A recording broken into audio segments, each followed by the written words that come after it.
I think it's important when an issue like this comes before the public and before our policymakers that it's got some research done, it's got some facts behind it, and we've have the luxury and the honor of having Carl Davis, who is the research director for the Institute for Taxation and Economic Policy from Washington, D.C. He's been the research director since 2008. It's a nonprofit, nonpartisan organization that focuses in on tax policy, particularly with the links between taxes and economic growth. So to share some of his research and findings about the situation in Rhode Island, Carl, welcome. Thank you.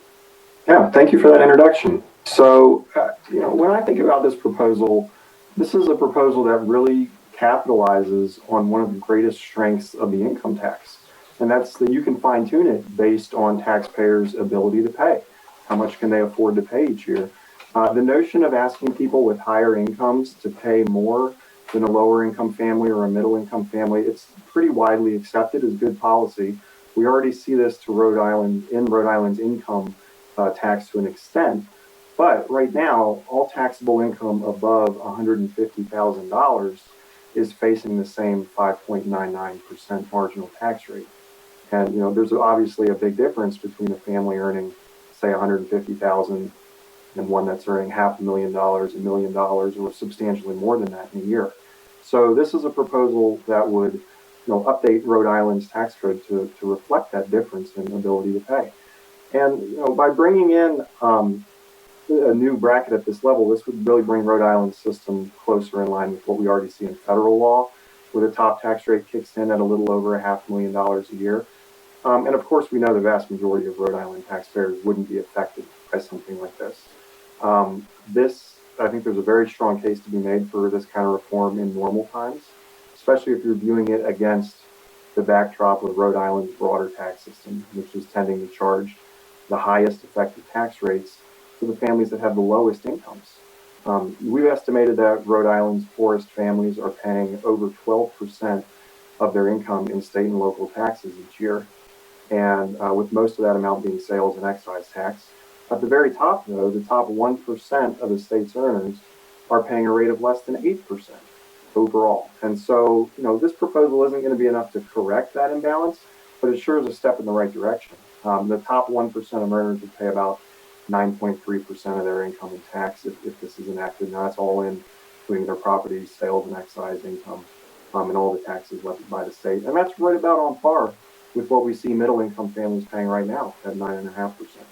So there's nothing, particularly unusual about a tax rate at that level. Of course, we have to acknowledge these are far from normal times. I think the case for something of reform like this is even stronger right now when we see income and wealth inequality absolutely soaring. The unemployment rate has come down a little bit, sure, but it's still far above where it was before the pandemic. It's especially high for people with a high school degree or less. A lot of middle-income families, low-income families are struggling right now in a major way, and yet the stock market is soaring, and the wealth and incomes of top earners is growing right along with it in many cases. And that's who this impacts. This is impacting people who are earning very high incomes right now. So look, if you're a small business owner and you saw your profits wiped out by the pandemic, or heaven forbid you had to close your business entirely, you're not paying this tax. This is a tax on people who are still managing to pull in $500,000 or substantially more than that, despite all this hardship we're seeing. So as far as objections to the proposal, the most common we always hear is that taxing top earners is going to slow down economic growth or just outright send the rich packing their bags to flee the state. None of these claims hold a lot of water, to be honest with you. The academic literature does not show any kind of convincing link between the top tax rate and economic growth in the state. If you just chart the performance of how states without income taxes are doing alongside everyone else, there is no meaningful trend where those states that have deducted income taxes are outperforming everyone else. It just doesn't work that way. On the question of whether the rich are going to move to shave a few percentage points off their tax bill, you're always going to hear anecdotes to support this story. And you hear those same anecdotes repeated over and over and over again. The examples are so exceedingly rare, though, they don't even show up in the data. There was one study Then just a few years ago, the authors had access to the confidential IRS data for every return reporting at least $1 million in income over a 13-year span. I mean, it's the dream data set that you want to investigate this kind of question. And they found millionaires in the U.S. are moving between states less often than the rest of the population, and there's no meaningful draw toward the higher tax states into the lower ones. So yes, you can find an example here and there, but the data are crystal clear that those are exceptions rather than the norm.